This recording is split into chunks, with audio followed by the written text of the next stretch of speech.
Aloha.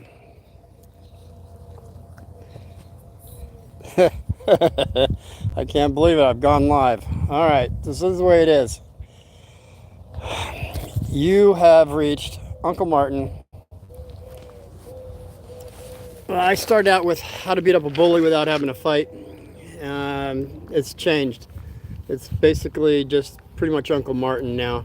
This is my rescue, Skippy, and he's saying hello. There's Lightning. Lightning, come here.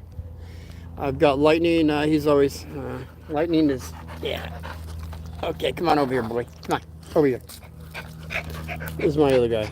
Yeah. All right, you got a cookie. Get out of here. I want to say I'm supposed to say like what I like and all that stuff, but we're going to bypass all that because it is in Arizona right now, 103 degrees. And we're actually cooler than we have been. It's been like about 116 last week, and I hope wherever you are, you're nice and cool.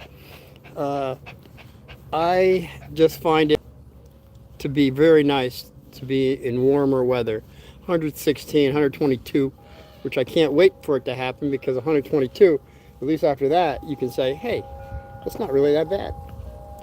So I'll start off this brand new live that I've never done before. I hope this works. I hope it's working now. I can't really tell because it looks like something's going on.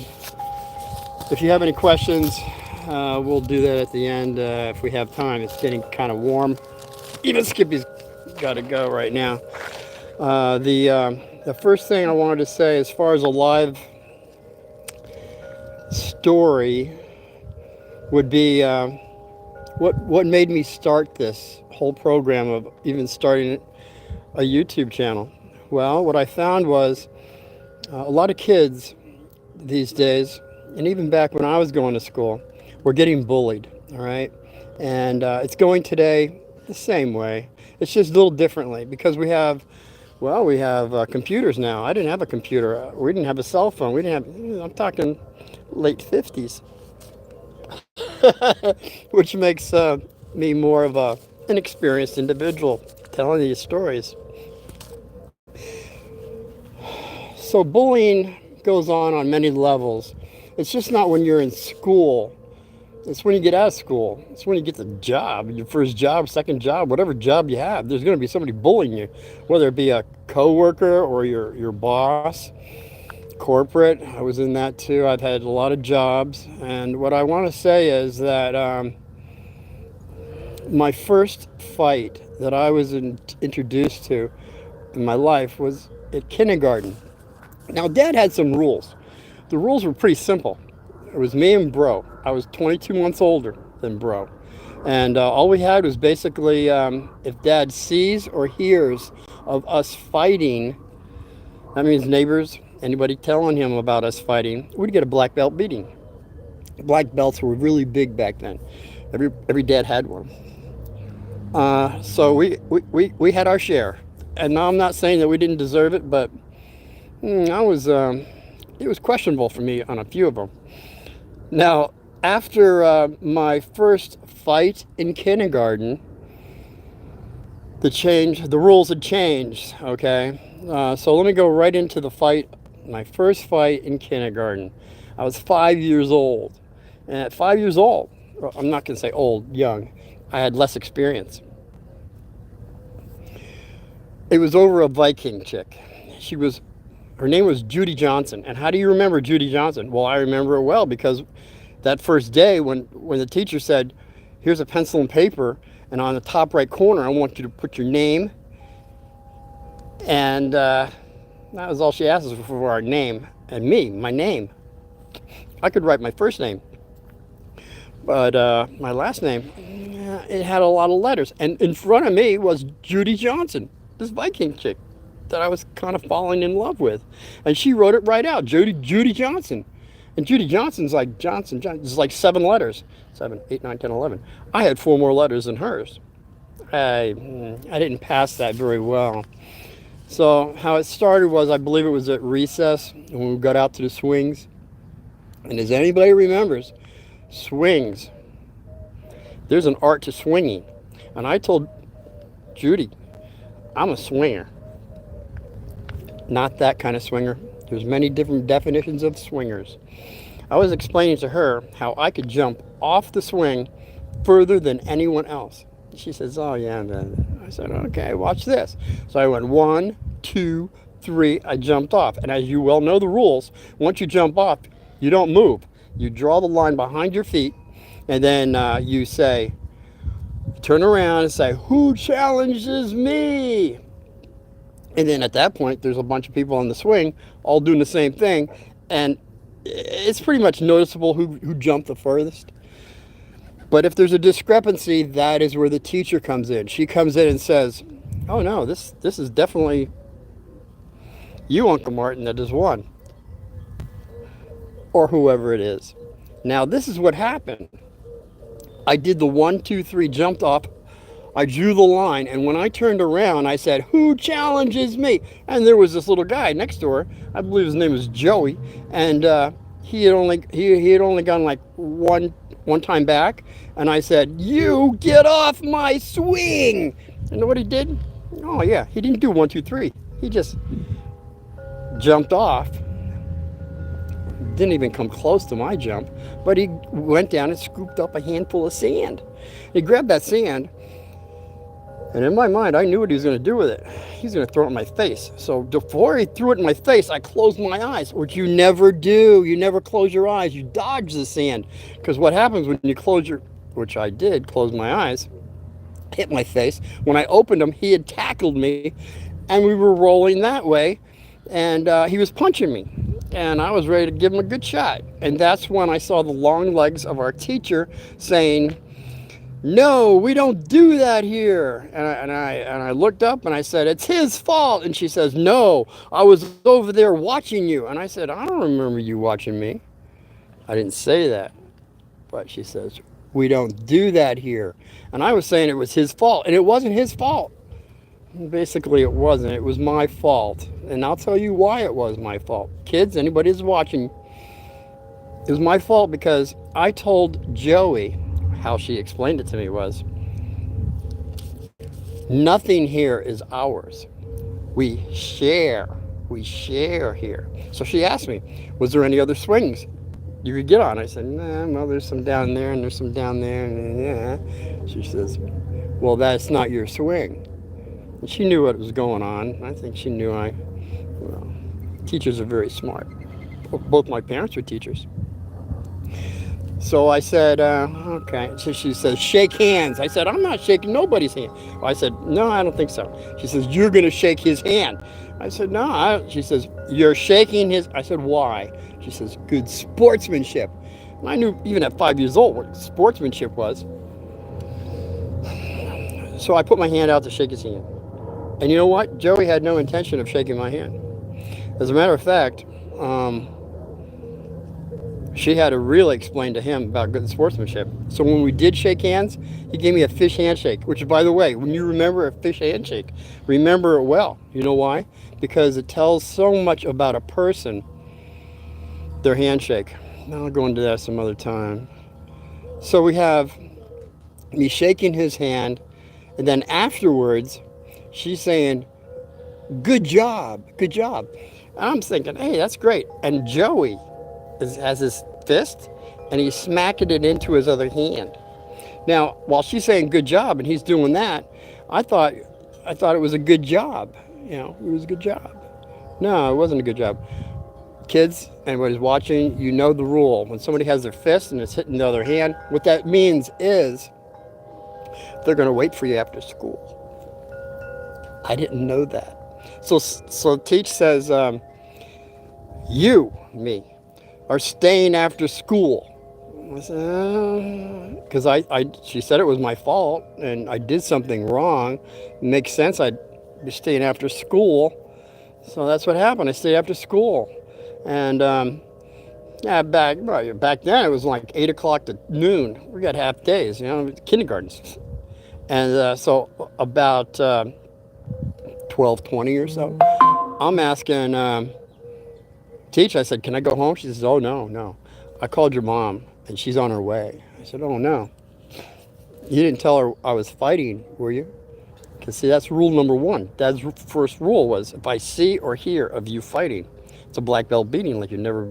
Well, so I knew I was going to get a black belt. I was kind of concerned about that. So while I'm waiting for Mom, Teach gives me a graham cracker.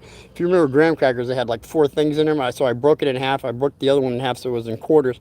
And I used one on top as a saw, and the bottom was the log. And I went back and forth. And I was kind of messy. I didn't have a plate under me, but I didn't care. Crumbs were all over. But hey, did you ever notice when you do that, the saw part doesn't break up? It's the log that gets cut. How can that be? They're both the same. How can this be? So as I'm looking out the bottom of the window of the door, I see my mom. And I say, hey, my mom's here. She says, all right, get out of here. So I burst open the doors, and as I step out the doors, around the corner, guess who I see? Little Joe. Little Joey has his fist, and it's about ready to hit me in the face, but it was like slow motion, and he kind of like stopped right there, and I'm thinking, what's going on? Well, Teach was behind me, and she says, what are you doing? And she says, if I ever see you do that again, you're going to get your parents. So he runs off. Never had a problem. Well, I did have a problem with him, but that'd be another story. I'm just saying, here comes Mom up the walkway, and she saw the whole thing. So here now, Mom and Teach are talking about this stuff, and Teach just say, well, they're kids, and I had to keep them after school because I was concerned about, maybe there's a fight. And she said the fight again. She told the first fight, and she didn't want to have a second fight. So now Mom and her jibber-jabbering, chit-chatting about whatever. And I'm thinking, on the way home, I'm saying, Mom, you're not going to tell Dad, are you? And know what? She said nothing. She said nothing to me. So by the time I got home, I think it was Queen for a Day. I don't know, whatever it was on. Lucille Ball at noon. We were running late on that one. I think I saw the end of Lucille Ball. Yeah, it's kind of big. So by the time we sat down to dinner, Mom had spilled the guts, the beans, on everything that happened. So Dad says, oh, you had a fight. I said, yeah, I had a fight. And he says, and I said, yeah, Dad, it was my fault. He says, it was your fault, huh? So I'm still waiting for the black belt, but I'm already until like the dinner's over. I think we had green Jello, and he didn't just say anything. I got to watch, I don't know if it was Top Cat or the Flintstones, but after that, we had to go to bed. And as I go to bed, Dad says, we got a different story for you tonight, son. Sit down. We got something for you. So he had changed the rules from the prior rules that I just spoke of. And the rules came back down to basically, you never, ever, ever hit a girl. I said, yeah, I know that. And he says, if I see or hear of you starting a fight or running from a fight, it'll be a black belt beating like you've never had before. I said, okay, Dad, I can understand that. And he says, if you're going to fight, I don't want you to fight first. I want you to arm wrestle first. I said, Dad? He says, if you beat somebody in arm wrestling and you win, do you want to fight the person? I said, nah, I guess not. He says, right, it'd be very illogical to do that. So I don't care if you win or lose in arm wrestling or the fight. Afterwards, I want you to shake hands. So I said, okay, I can do that. And then from there, it kind of changed. It was I didn't tell you guys, I went to 20 schools. I went to 20 schools and I did graduate.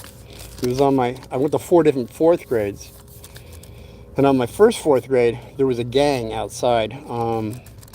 I guess the leader was about in high school.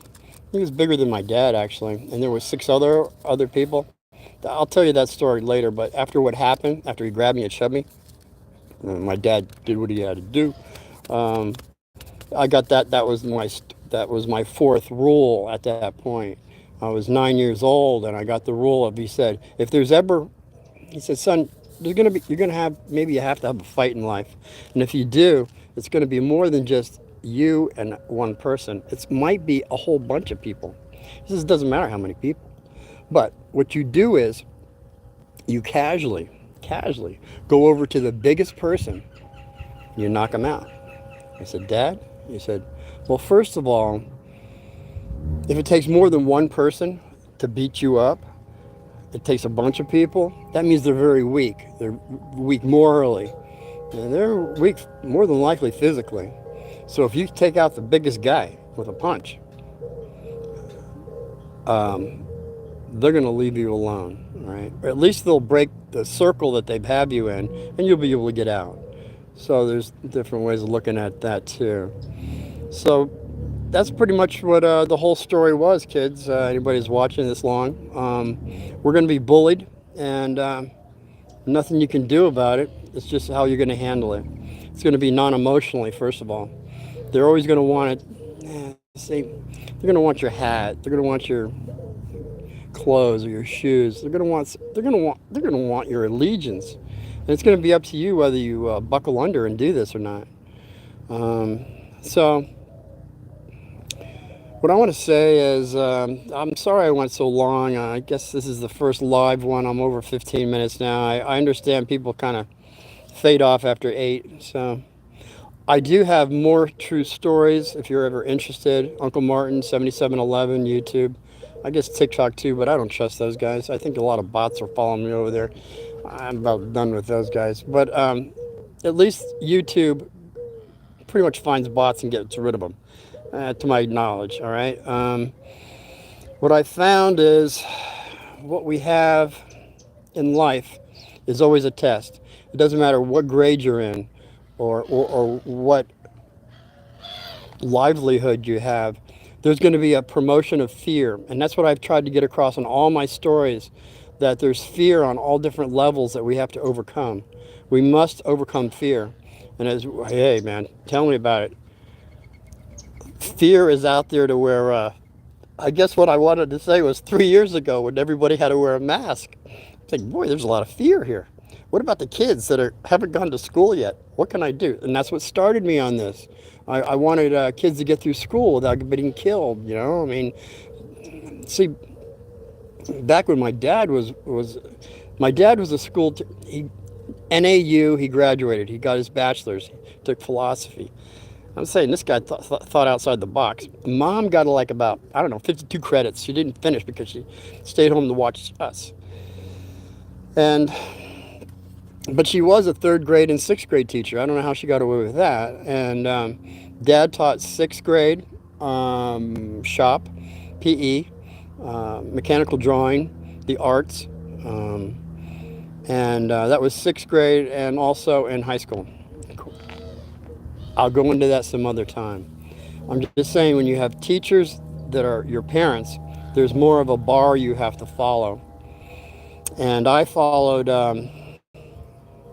actually I got a bunch of A's and B's until my fourth grade, but that would be another story. It's the Vikings versus Columbus. Anybody want to look that one up? It changed my life at 9 years old. I was never the same again. There's certain things that happen to you kids, and anyone who's watching, at a certain age level, that something happens to you that you're never the same again. And that was that one. Okay, so I gotta go now because I can't even see what I'm reading here, let alone, I'll get back to the questions when it comes time. Personally, I don't even know how to turn this thing off. I'm going to give it a show. It must be the X up there. I haven't done this before. Sorry for the lack of awareness. But I want to say thanks again for watching this long. And if you like a true story, I got a bunch of fur babies. That brings people in to watch the true stories that I've spoken about before. So it's entirely up to you on how you want. A thumbs up or down would be great. Comments would be fantastic. And until we get back again, I'll have another live here shortly. I forgot to tell I forgot to tell all my constituents, all my subscribers, that I was gonna do a live today. I guess that was another thing I should have done. Oh well, I'll get around to it next time. I'm gonna try to do one a week, maybe 2. I don't know. Depends on how my schedule is. It'll only be around 5:30. Because something about the sunset. I got to go feed my 22 feral cats in the back. I got to feed thousands of birds and my dogs. So again, I'm grateful for those that have lasted this long. Until we see each other again. Aloha. God victory. Let's see if this gets turned off.